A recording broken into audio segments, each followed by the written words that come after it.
Hello. మన తాత ముత్తాతల కాలం నుంచి అంటే ఎప్పటి నుంచో మనకొక విషయం బ్రహ్మ పదార్థంలాగా, అలాగే ఒక $1000 ప్రశ్నలాగా ఉండిపోయింది. అదేమిటో తెలుసా? కోడి ముందా గుడ్డు ముందా కదా. ఈ ప్రశ్న చాలామంది చాలా సందర్భాల్లో అంటూ ఉంటారు. అయితే ఈ ప్రశ్నకి శాస్త్రవేత్తలు ఎట్టకేలకు సమాధానం చెప్పారు. కోడి ముందని ఆధారాలతో సహా నిరూపించారు.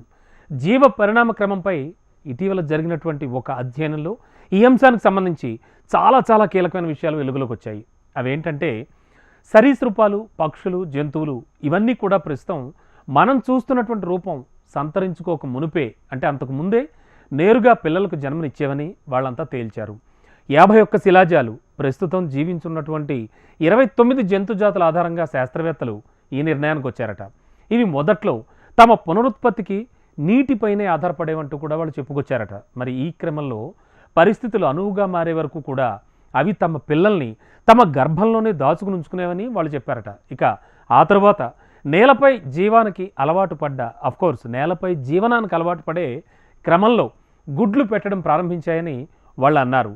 ప్రస్తుతం జీవించున్నటువంటి కొన్ని జాతుల బల్లులైతే అప్పుడప్పుడు నేరుగా కొన్నిసార్లు పిల్లలకు జన్మనిచ్చి మిగతా సందర్భాల్లో గుడ్లు పెడతాయట. సాధారణంగా బల్లులు గుడ్లే పెడతాయి, తెలుసు కదా.